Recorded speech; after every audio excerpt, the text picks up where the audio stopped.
Sydney Sweeney walked out of CAA's luxurious Century City office in tears, her hands trembling as she clutched the termination letter. 5 years of representation, 5 years of trust, ended in a 15-minute meeting.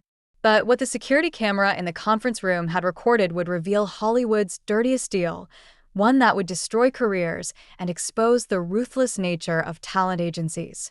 Brad Whitman hadn't even stood when Sydney entered the conference room. Her agent of 5 years, the man who'd promised to make her a star, sat behind the glass table with cold, distant eyes.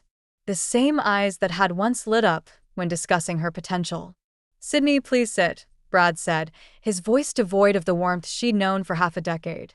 The letter was already on the table. Creative Artists Agency, termination of representation printed in bold letters across the top. Sydney's stomach dropped before she even reached for it. "Brad, what is this? We just celebrated Euphoria's success last month. You said I was your priority client." "Things change, Sydney. The agency has decided to move in a different direction." "Different direction? I'm booking more than ever. Marvel wants to meet next week. Netflix has 3 projects. The decision is final." Brad interrupted, checking his phone as if she were wasting his time. "You have 30 days to find new representation. We'll transfer your files to whoever you choose." Sydney felt the room spinning. This wasn't how agencies dropped clients. There was usually warning, discussions, attempts to fix problems. This was an execution. "Is this about the commission dispute? Because I told you I'd." "It's not about money." Brad finally looked at her, and for a moment, Sydney thought she saw guilt flash across his face. Sometimes partnerships just run their course. 5 years earlier, Sydney had been nobody. A struggling actress from Spokane with big dreams and empty pockets, waiting tables at a Beverly Hills restaurant where agents lunched and made deals over $500 steaks. Brad Whitman had discovered her there, literally. She'd been serving his table when he overheard her quoting Shakespeare to amuse a difficult customer.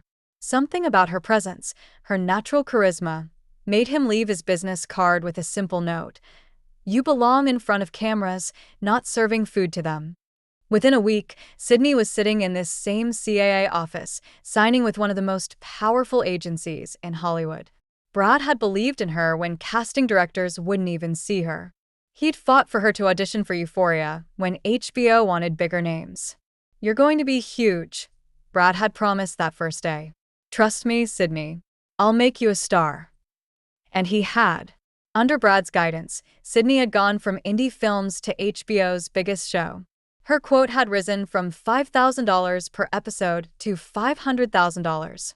Brand deals, movie offers, everything she dreamed of was happening. But something had shifted 3 months ago. Brad stopped returning calls as quickly. His assistant handled more of their communication. When Sydney booked a major cosmetics campaign, Brad seemed annoyed rather than excited.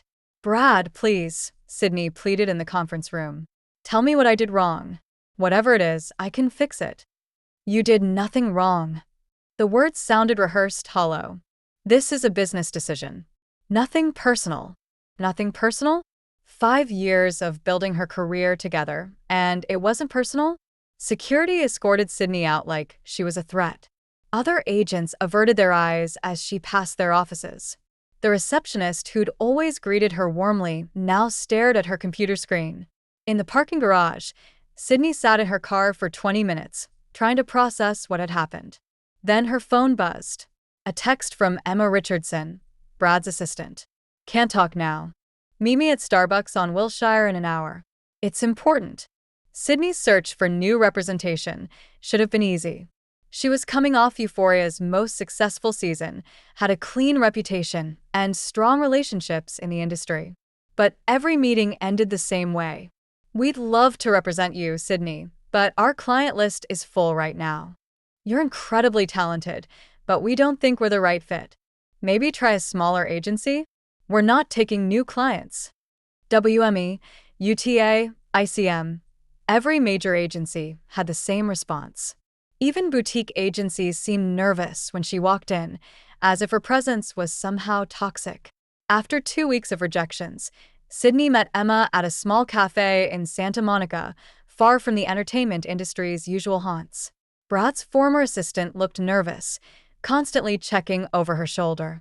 "I could lose everything for talking to you," Emma began, sliding a manila folder across the table. "But what they did isn't right." "They?" "Emma, what's going on?" 2 months ago, Victoria Chun from WME visited Brad. They had a closed-door meeting that lasted 3 hours. After that, everything changed. Sydney knew Victoria Chun by reputation, WME's most ruthless agent, known for poaching clients and destroying careers with equal enthusiasm. She represented Anya Taylor-Joy, Sydney's biggest competition for roles. "What does Victoria have to do with Brad dropping me?" Emma glanced around again before opening the folder. Inside were printed emails, calendar screenshots, and financial documents. "Brad's in debt, Sydney. Serious debt. His divorce, bad investments, gambling, he owes almost $2 million. Victoria knew this. The emails painted a clear picture. Victoria had been courting Brad for months, offering him a position at WME with a massive signing bonus, enough to clear his debts. But there was one condition. "She wanted you out of the picture," Emma continued. "Anya's been losing roles to you. Marvel, the Gucci campaign, that Nolan film, all went to you instead of her. Victoria couldn't poach you directly because of your contract with Brad, so she found another way." Sydney read through the emails, her anger building with each exchange. They discussed her like she was a problem to be solved, an obstacle to be removed. "There's more," Emma said, pulling out her phone. "I recorded their final meeting. I know it was wrong, but I had a feeling something bad was happening." The audio was muffled but clear enough. Brad's voice, stressed and desperate. Victoria's, calm and calculating. $10 million, Brad. That's what Anya's Marvel deal is worth if Sydney's out of the picture. Your cut would clear your debts and set you up for life. But Sydney trusts me. I discovered her. Loyalty doesn't pay a mortgage. Besides, she'll land somewhere eventually. You're just accelerating her transition. And the other agencies? Leave that to me. A few calls, some rumors about her being difficult, maybe a story about drug problems. Hollywood loves to believe the worst about young actresses." Sydney's hands shook as she listened. They hadn't just dropped her, they'd poisoned her reputation across town. "Why didn't you come forward sooner?" Sydney asked Emma. "I was scared. Victoria Chun destroys people who cross her. But when I saw you getting rejected everywhere, saw the confusion and heard in your social media posts, I couldn't stay quiet." That evening, Sydney got an unexpected call. Victoria Chun herself. "Sydney, darling, I heard you're looking for representation. Why don't we meet for lunch tomorrow?" The audacity was breathtaking. Victoria was calling to recruit her after orchestrating her downfall. "I know what you did," Sydney said quietly. "I don't know what you mean. I'm simply reaching out to a talented actress who might need guidance." "You paid Brad to drop me. You spread lies about me." Victoria's laugh was cold. "Prove it. Brad Whitman is joining WME next month. Natural agency movement.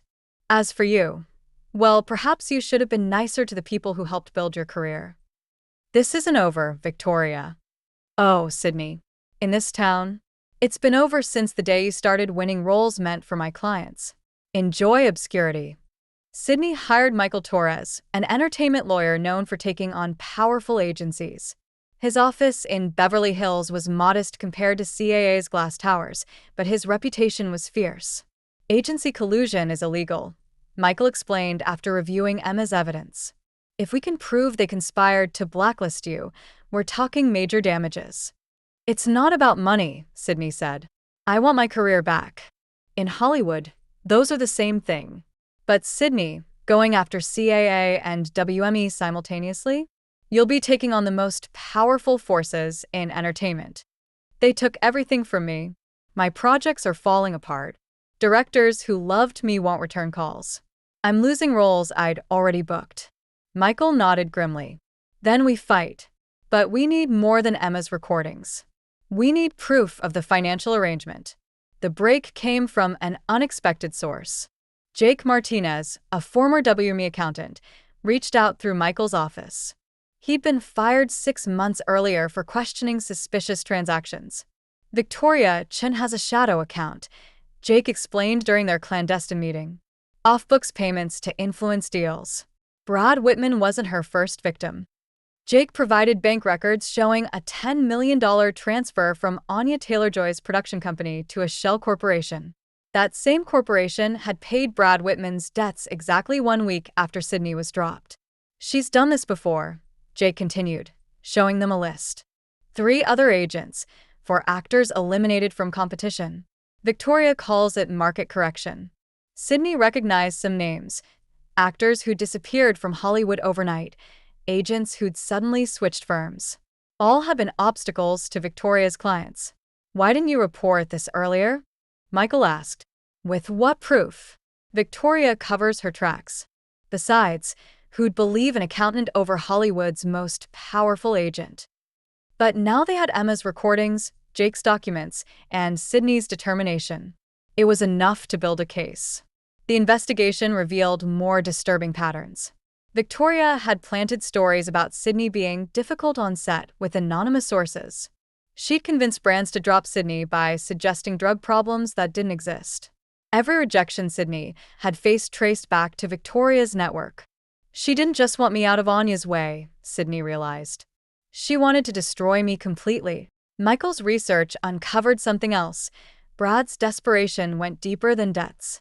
Victoria had evidence of his gambling addiction, threatening to expose him unless he cooperated. He was a victim too, in his own way, though Sydney found it hard to feel sympathy. One night, Sydney's phone rang. Brad Whitman.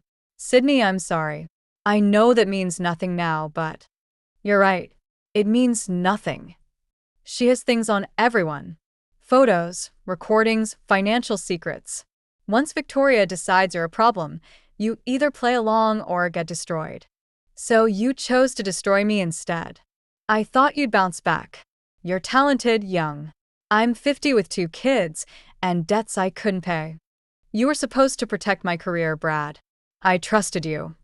I know, and I'll regret it forever. But Sydney, be careful. Victoria doesn't like loose ends." The warning proved prophetic. The next day, Sydney's car tires were slashed. Security cameras conveniently malfunctioned. Then came the anonymous threatening messages, the leaked personal photos from her phone, the coordinated social media attacks. Victoria was fighting back, and she wasn't playing fair. The lawsuit filing sent shockwaves through Hollywood. Euphoria star Sydney Sweeney sues CAA and WME for conspiracy and defamation, dominated the trades. Michael had crafted a devastating complaint, laying out the entire scheme with Emma's recordings and Jake's documents as evidence. Victoria Chen's response was swift and vicious. She hired the most aggressive legal team in Los Angeles, filed countersuits for defamation, and launched a PR campaign painting Sydney as a bitter actress who couldn't handle rejection. But Sydney had something Victoria didn't expect: support from other victims. Sarah Mills, an actress who'd vanished from Hollywood 3 years earlier, came forward. "Victoria Chen destroyed my career because I was competing with her client for a Marvel role. I have emails, recordings, everything." Thomas Park, a former agent, revealed how Victoria had forced him out of the business when he refused to sabotage his own client. "She owns this town through fear. Someone needs to stop her." The pre-trial depositions were brutal. Victoria's lawyers attacked Sydney's character, her work ethic, even her personal life. They brought up every rejected audition, every role she'd lost, trying to prove she was simply untalented rather than blacklisted. But Emma Richardson's testimony changed everything. "I watched Brad Whitman sell out his client for money," Emma stated, looking directly at her former boss who sat across the courtroom. "I have recordings of him admitting Sydney was his best client, that dropping her made no business sense unless he was being paid." Emma produced more evidence: Brad's personal calendar showing multiple meetings with Victoria before Sydney's termination, phone records of late-night calls, even a draft email where Brad had started to warn Sydney before deleting it. "He knew it was wrong," Emma continued. "That's why he drank himself to sleep every night after. That's why he couldn't look Sydney in the eye during the termination meeting. Brad's facade cracked. Under oath, faced with mounting evidence, he finally broke. Victoria Chen offered to clear my debts if I dropped Sydney and prevented her from signing elsewhere. She said it was just business, that Sydney would recover. I was desperate. And the other agencies? Michael pressed. Why did they all reject Ms. Sweeney? Victoria had leverage on everyone. Damaging information, financial pressure, promises of favors. She orchestrated a total lockout. The courtroom buzzed. This was bigger than one actress being blacklisted. It was systematic corruption at the highest levels of Hollywood. Jake Martinez's testimony revealed the financial web. Shell companies, offshore accounts, millions in hidden payments to manipulate the entertainment industry. Victoria hadn't just targeted Sydney. She'd been playing God with careers for years. The Sydney Sweeney operation was supposed to be the last one, Jake testified. Victoria was planning to go legitimate after eliminating Anya's final competition. But the most damaging testimony came from an unexpected source, Anya Taylor-Joy herself. I didn't know, Anya said, visibly shaken. Victoria told me Sydney was leaving the business voluntarily. If I'd known about this scheme, I would have fired Victoria immediately. The judge's ruling was decisive. The evidence of conspiracy, defamation, and restraint of trade was overwhelming. CAA and WME were found liable for damages totaling $50 million. Victoria Chen faced criminal charges for fraud and extortion. Brad Whitman's career in Hollywood was over. But for Sydney, the victory felt hollow at first. The damage to her reputation, the months of self-doubt, the project she'd lost, money couldn't restore that. You won, Michael said after the verdict. Victoria's finished. Brad's heading to prison. Every agency in town wants to sign you now. Do they want me, or do they fear lawsuits? Sydney wondered aloud. The answer came in unexpected ways. Directors who'd ignored her calls reached out with apologies and offers. Brands that had dropped her came back with bigger deals. Marvel not only renewed interest, but offered a 3-picture deal as compensation for their role in believing the rumors. But Sydney had learned something valuable about Hollywood's power structures. Instead of signing with another major agency, she made a different choice. I'm starting my own management company, she announced at a press conference. For actors who've been marginalized, blacklisted, or silenced by the system. Emma Richardson became her first employee. Jake Martinez handled the finances. Even Sarah Mills joined, bringing her story and determination to help others. Within 6 months, Unspoken management represented 30 actors who'd been pushed out by Hollywood politics. They focused on talent over connections, integrity over backroom deals. Brad Whitman wrote Sydney a letter from federal prison where he was serving time for fraud. I know apologizing is meaningless, but I need you to know, watching you build something better from our betrayal is the only good thing to come from this. You were always stronger than the system. I was just too weak to see it. Sydney never replied, but she kept the letter. A reminder of how trust could be weaponed and why she'd never let it happen again. Victoria Chen's empire crumbled spectacularly. Criminal investigation revealed decades of manipulation. Her clients fled, her agency expelled her, her fortune seized to pay damages to dozens of victims. She fled to Europe, a pariah in the industry she'd once controlled. At the first anniversary party for Unspoken management, Sydney stood before her clients and staff, actors who'd been told they weren't good enough, agents who'd refused to play dirty, assistants who'd spoken truth to power. They tried to silence us, Sydney said, raising her champagne glass. They called us difficult, untalented, unmarketable. But we're still here, still fighting, still creating art that matters. Emma pulled her aside later that night. Do you ever regret not just signing with another big agency? Taking the easy path back?